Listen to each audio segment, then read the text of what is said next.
There's no way to actually shut down Bitcoin. And so we could actually see Bitcoin become a real currency that people use in their lives. Well, I was going to ask, what's the practical application of it right now? I mean, are people using it in that way, or are we not quite there? It's just growing. It started in 2009, which was almost perfect because that was when the last sort of collapse happened. And since that time, it's grown. This year has seen massive growth. You're seeing people all over the world starting to use it, especially in countries where they have capital controls, where their currencies are already advanced to the point where they're in collapse. Places like Argentina, Iran, people are starting to use it. And more and more. And I accept Bitcoin for all of our products that we sell. And I'm very happy to accept it. I'd rather that than fiat dollars at this point. Really? Yeah. And do you think that that is gaining momentum quickly enough that it actually really could take off?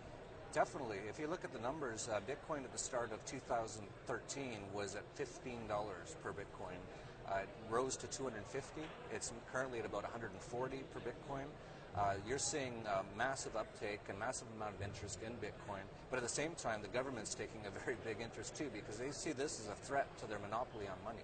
Now, you recently, you were about to get involved, or were going to get involved in a Bitcoin ATM, and explain to me what that was. I'm very excited about Bitcoin, as I just said, so I'm looking to get into any Bitcoin enterprise I can.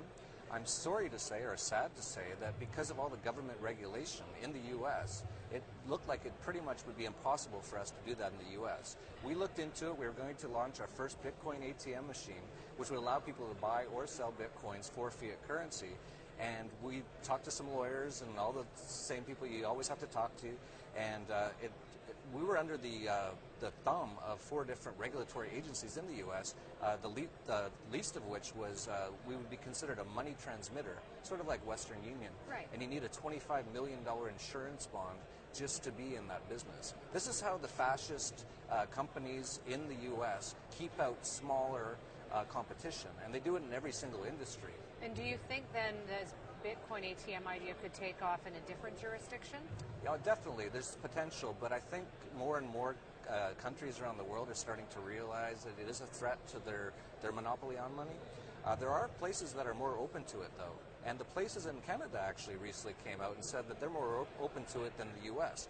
And any country who grabs onto it and actually allows Bitcoin to happen will have an advantage if Bitcoin continues to rise. And the U.S., as usual, will not allow it to happen, and it will continue just another nail in the coffin of them destroying their economy by not allowing innovation. Now, you split your time between Mexico and Chile right now. Is it one of these jurisdictions, perhaps, that might embrace it?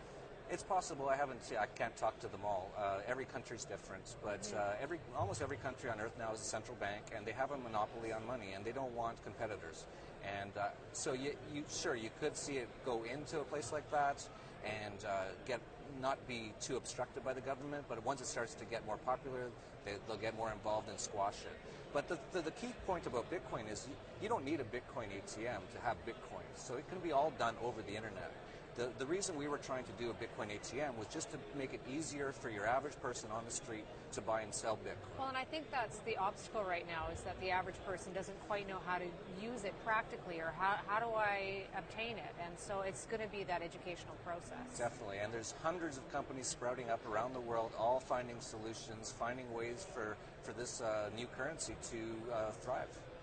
I want to talk to you a little bit about what you're doing in Chile. You've been just setting up Galt's Gulch, so where are things standing with that? And tell us a little bit more what it's about as well. Sure. As with many of my philosophies, I'm looking at the Western world as being in decline.